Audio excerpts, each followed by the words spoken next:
Tuesday, so many strange parts of the country are buried under snow. Tesla is diving. Kia and Uber are partnering up, and Run DMC is making cookies. What are we even talking about today? The people really want to know who I is and who I be. They stop. The news is fun. What? We've been doing this almost 2.5 years now. So 2 years, 3 months. A lot. I don't know. Long time. A lot of episodes. And I would say that somewhere in the neighborhood of like 30 to 40% of the days, we read the headlines. We look at it. Episode 638. Most days it's like, oh, that's a headline. Cool. Some days we read, like, you scour the internet and you're like, huh? This is a title? This is a thing? We talk about it's this? It's the combination of things, too. It is the combination. Oh, good morning, Adrian. Good morning, Mark. Good morning, everybody on the live streams. It's good to have you here. It's good to be with you on this. Oh, Brian Ortega, give us a good day, mates. We'll say it with the Australian accent. He's probably dressed up right now like Crocodile Dundee, waiting to film his next video. Exactly what it is. So he's just in the character right now. Filming the spring special. Yeah. He's been going to bed with a big knife strapped to his hip. Right. His wife is like, "Come on, man, really?" But there's a lot of great stuff going on this week, this month. There's so many things now, like that we're officially in the first couple weeks of January. The community's all starting to move, and we're starting to get out. We're starting to travel. So there's a few things we're doing. We want to tell you about.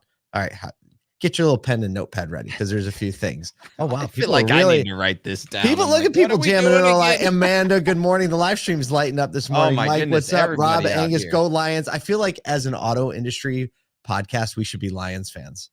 Like, does it? It feels. In Ford Field. Like, it's in Detroit. Kind of a Lions fan. I want to see the Lions. You know what I mean? Like. Yeah, everybody kind of feels bad for the Lions for like their long history of suffering, and it's like, why not root for them if they're not playing your team?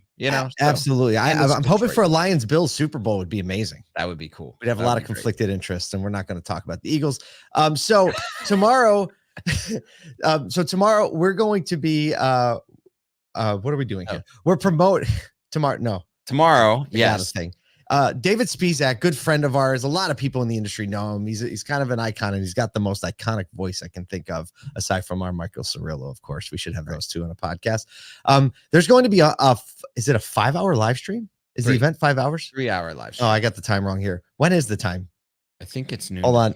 Okay, 12 to 3 p.m. Eastern. It's Disruptive Forces in Automotive Retail, how to effectively navigate the EV transformation. There is a star-studded list of guests that are going to be talking about a lot of issues around the EV transition, how dealers are buying, selling, thinking through things. I wouldn't call it an EV session, but I was able to jam with Cliff Banks, Steve Greenfield, and David Spisak for an hour on all the things that are happening in retail auto. We had a few good laughs. I don't know when that session's airing, but you can go to disruptivegrowthsolutions.com. And it's one of the main headers where you can click. You can get a free registration by clicking through and follow that click path. Hope you can join the fun, right? Learn a little something, laugh a little bit. It should be good. The people that he's got coming together are, from my seat, definitely the people that are thinking the most and like working the most with the EV landscape. So I think it'll be really educational and also probably a little bit fun and a little bit of jabby. A little jabby is always fun. Good-natured jabbing. We're going to be on the ground in Washington, D.C. on Wednesday night. The event is actually Thursday, right? Yeah. My days are all messed up. On Thursday, we'll be full focused, live streaming from the Washington Public Policy Day, the Public Policy Auto Show in the Convention Center at Washington, D.C. It's put on by the Washington area new car auto dealers, kind of kick off their car show. There's going to be lawmakers, members of Congress, OEMs, dealers there, and we're going to be on the scene, asking the questions, talking about more than cars, and just kind of mingling with a new community. How do you think we'll be received? I think we'll be all right. We'll be fine. We'll definitely be the only hats there. We'll be the only hats for sure. There literally won't be another hat. Yes. It's okay. We're bringing nothing but the love. 16 days away. We all know NADA is coming. We are actually putting together a webpage with the after parties. Yep. So we're going to make the definitive NADA show after parties and just get to it, and you can see all the fun. Like it's getting populated. There's going to probably be like 40 of them by the end of there's like 6 or 8 right now, but NADA show after party. Do us a favor and just Google that. Yep. And it's fun when it shows up first. Just want to brag about that for a minute. I don't know why it shows up first, but it does. All right, let's get into it. Pause. No, I know. Oh, the last thing, if you're going to be at NADA, join us at the NADA live stage. They've been so gracious to feature More Than Cars on the live stage. Actually, I confirmed, I didn't even tell you this. We're going to have kind of the dealer star of episode 4, which is yet to be released. Andy Gelcher is going to be with us on stage there. We're going to show some what a class act episodes, and we're going to have a little ASOTU meetup. So if you're in this community and you are going to be at NADA, make sure you write down on your calendar right now, Thursday, February 1st, 3:15 to 3:30. That's NADA time, which is Pacific time. 3:15 to 3:30 at NADA live stage right next to reception. We're going to do a little meetup and show everybody what the ASOTU community looks like. All right, let's get into some news finally. I told you it was going to be a minute. Okay, so Tesla's market cap has plunged over $94 billion since 2024 started. The worst start going since the company went public. You know, there's a lot of factors: Hertz EV strategy shift, price cuts in China, disruption in the supply chain in the Red Sea, raising labor costs, right? They have a couple of issues right now, dipping into their production margins. And maybe their biggest, their biggest nemesis has been their past success. But despite outperforming the S&P last year, they now have a lot of investor skepticism over valuation, future growth prospects. Meanwhile, CEO Elon Musk is publicly saying he wants to control at least 25% of Tesla's voting rights, primarily because the AI that they're developing, he wants to make sure that it's safe. And if you read the books, he's got a very different view on AI than Larry Page. And that's one of the things that he's actually standing against. And this is coming out as they've released a video of their Optimus humanoid robot actually folding a piece of laundry, folding a shirt, which if you know about AI and robotics, that requires a lot of dexterity and that's unbelievable. So, a little bit of a turbulent times is, I don't know, Kyle's Tesla a car company? What are they?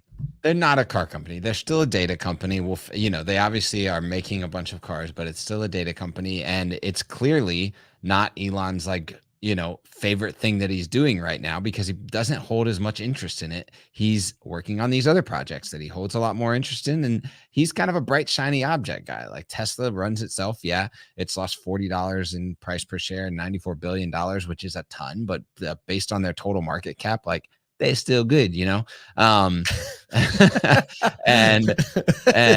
so like I see them as probably rebounding, like where there's been a lot of turbulence just in some of the conversations around like their self-driving and around what their EPA estimates were. So there's going to be investor skepticism, and it's going to be most critical on the largest companies. But I don't see a company led by Elon Musk right now like that, and Tesla, and not just Elon Musk, but like we've gotten an inside view because of our relationship with Jimmy Douglas at just the level of expertise of that team. Mm-hmm. They're going to come out of this. Not worried about it. It's one of the things that have been proposed, Elon's talking about, if he can't get 25% voting control, thinking about spinning off the other tech developments into another company. Right. Which would be really interesting to see from a shareholder perspective, because obviously you'd get equity in another company. Like, it'd be weird, but the point of the whole thing is that Tesla's developing AI, they're developing autonomy, they're developing humanoid robots, and the robots and the cars are where the autonomy and the AI kind of come together. And he's often said in the past, like, the robots and the AI are going to be more of a profit center for the company than the cars. Yep. Which is kind of crazy to think about. But you think of what happens if that shift happens.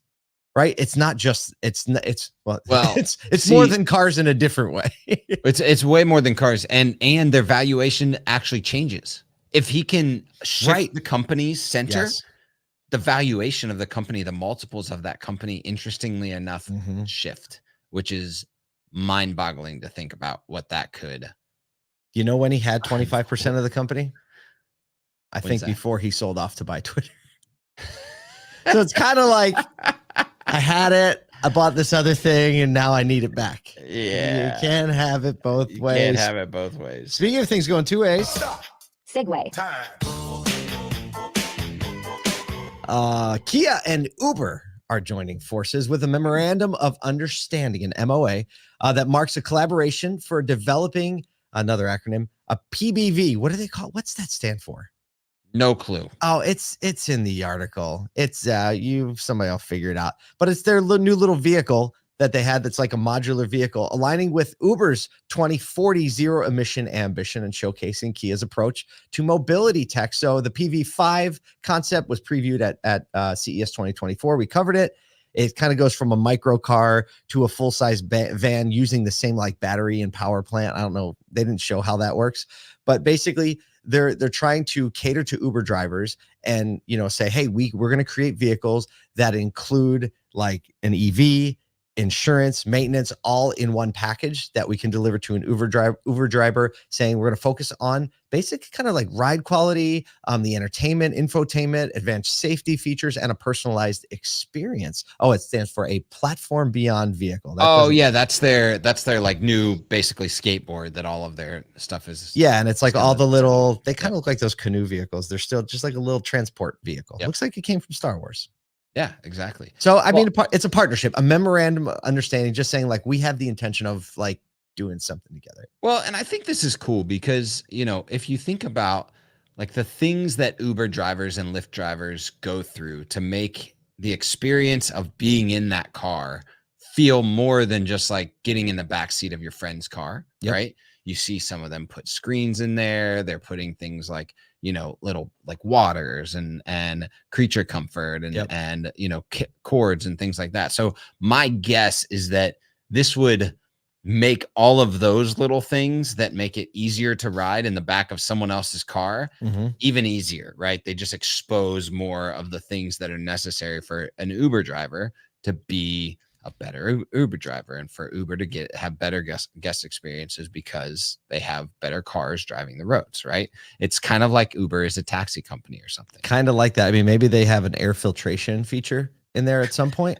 Hopefully. And, I mean, we've been in a few Ubers and I mean, I'm not saying anything against it, but when you get in it and when you get out and you smell like weed, it's kind of a bad thing. That's been tough. That's been tough a couple of times. Where was that? I think we were like getting on the plane. No. I swear. I was like, where was that? It was Phoenix. It was you. Oh, Phoenix. That one was the best one. You people in Phoenix. But the dude was tell us about his exotic trips to Dubai and whatever that was. We'll tell that story again somewhere. Speaking of good storytelling. Oh man. Segue. This one's really cool. I love this one so much. So hip hop legend, you'll not get the name for a minute, Daryl McDaniels, also known as DMC, also known as Run DMC. Yes.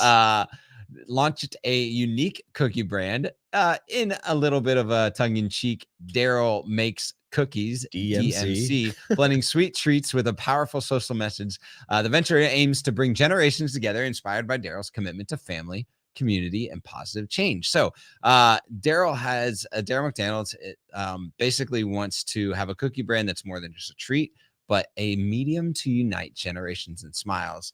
His quote is, "I'm always doing something with families and kids. I do a lot of work with foster care and adoption.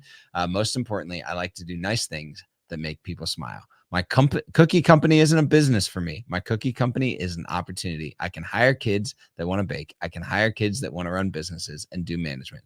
There's no such thing as a generation gap. It's an information gap." Let's go, Daryl. Dude, Daryl DMC McDaniel gets our like stamp of approval. This Talk is about what substance of character. So much character. And to say like, yeah, anybody can. Like a couple of the notes in this was like, yeah, anybody can make cookies. These are just cookies, but it's the heart, it's the intention, it's the message, it's the way that we position it, it's the way that we're hiring into roles so that people can get business experience, life experience, have community. Like it's leveraging what you do to empower what you believe. And I think that's the tie down to the auto industry. Like tying that stuff together is like, we talk about the generation gap, something we talk about in automotive. And he's like, I don't think there's a generation gap. It's just basically he's saying the lack of empathy, the lack of understanding of how the other people processes things. And if we can do things that bring them together, I was like, this is like a warrior poet, right? Coming out of Run DMC with the hat and the glasses. That's the thing. He's always been a poet. He's just implementing it differently. It's so awesome to see. And I think he lives in North Jersey. And I was just thinking, if you are a dealer in the North Jersey area, you should reach out because talk about having a collab where he can bring his products to your show. You think people in the service drive wouldn't like some cookies and wouldn't like to like a picture with Run DMC? Like, that's come just on the now. Smartest. Why wouldn't you do that? I think he's North Jersey. I think Rev runs in North Jersey too. And I think they all drive. Well, Rev Run drives like Rolls Royces and stuff like that. Right. Yeah. But I mean, it definitely seems like Daryl is in touch with foster care, adoption, right? Like giving kids jobs, teaching them new skills. So I think this is us. Maybe we can get him to come out to a SotuCon. Oh, it's not far. Think about that. By the way, SotuCon isn't that far away. Yeah. Hey, well, whatever you do today, we hope we spurred a few smiles. More importantly, a few ideas that you can get out there and implement to care for your team, care for your community, love people more than you love cars. We'll see you tomorrow.